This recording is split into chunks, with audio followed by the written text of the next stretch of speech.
হযরত আব্দুল কাদের জিলানী রহমাতুল্লাহ আলাইহি একজন আল্লাহর বড় ওলি ছিলেন, যাকে আমরা বড় বিশ্বাবও বলি। তার অনুকরণগুলো অত্যন্ত ভালো, কিন্তু বর্তমান সময়ে তাকে আসি আমরা অনেক সময় অনেক ধরনের কথা বলি। হযরত আব্দুল কাদের জিলানীর অনেক সত্যের ঘটনা আছে।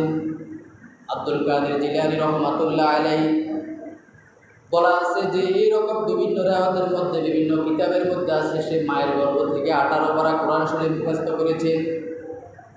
এটা অনেক লেখালেখির মধ্যে আছে। আব্দুল কাদের জিলানী রহমাতুল্লাহ আলাইহি কিভাবে মায়ের গর্ভে কোরআন শরীফ মুখস্থ করেছে? সে যখন ভূমিষ্ঠ হয়েছিল, তার মা মক্তবে ভর্তি করার জন্য গিয়েছিল, মাদ্রাসায় ভর্তি করার জন্য গিয়েছিল। মাদ্রাসায় ভর্তি করে দিয়ে আসার সময় হুজুরকে বলল, আমার বাচ্চার দিকে একটু খেয়াল রাখবেন, পড়ালেখা কী করে না করে আমাকে বলবেন। বাচ্চাকে যখন হুজুর আদর সোহাগ দিয়ে যখন পড়ালেখা শুরু করলো, হুজুর বলল আলিফ।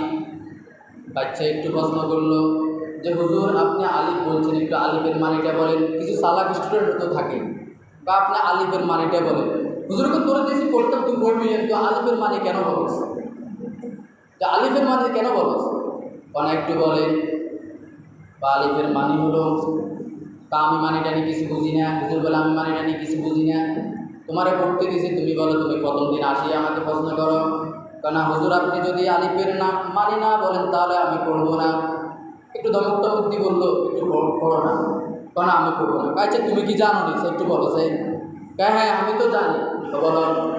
তখন আব্দুল কাদের জিলানী রহমাতুল্লাহ আলাইহি বললেন, আল্লাহু লা ইলাহা ইল্লা হুয়াল হাইয়ুল কাইয়্যুম লা তাখুযুহু সিনাতুন ওয়ালা নাওম।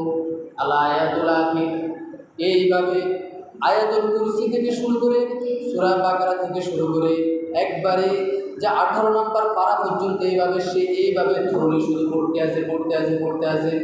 হুজুর এখান থেকে বেহুশ। কিরে ছাত্রকে আজকে তার মা ভর্তি করায় গিয়েছিল, এখন সে দেখি কোরআন শরীফ এত সুন্দর করে পড়তেছে, আমার থেকেও সে ভালো পড়তেছে। তখন আব্দুল কাদের জিলানী রহমাতুল্লাহ আলাইহি বলল, তুমি থামো, তুমি কোথায় থেকে শিখছ? সে বলল, আমি এইভাবে পড়তেছি, আপনি শুনুন। তখন বলল, না আমি শুনবো না, তুমি ভালো পড়তে পারো, তাহলে তোমার মাকে ডাক দাও, তোমার মাকে নিয়ে আসো। কেন আমার কাছে তোমাকে নিয়ে আসছে? তুমি তো সবই পারো, কেন আপনি আমাকে শিখাইতে হবে। এখন তার মাকে ডাকে নিয়ে আসছে। আসার পরে তার মাকে বলল যে আপনার ছেলেকে ভর্তি করেছেন মনে হয় আমাকে প্রশ্ন করার জন্য।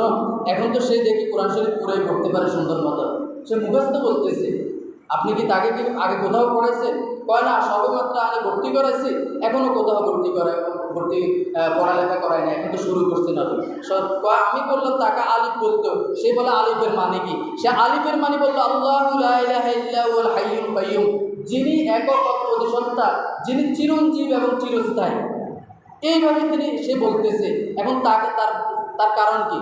তার মা কান্না শুরু করলো, কাঁদতে চোখের পানি জড় করে বলতেছে, হুজুর আমি ভুল করেছি জীবনে। আমার যখন সন্তান গর্ভে ছিল, আব্দুল কাদের যখন গর্ভে ছিল, আমি প্রতিনিয়ত কোরআন শরীফ পড়তাম, প্রতিনিয়ত আল্লাহর জিকির করতাম।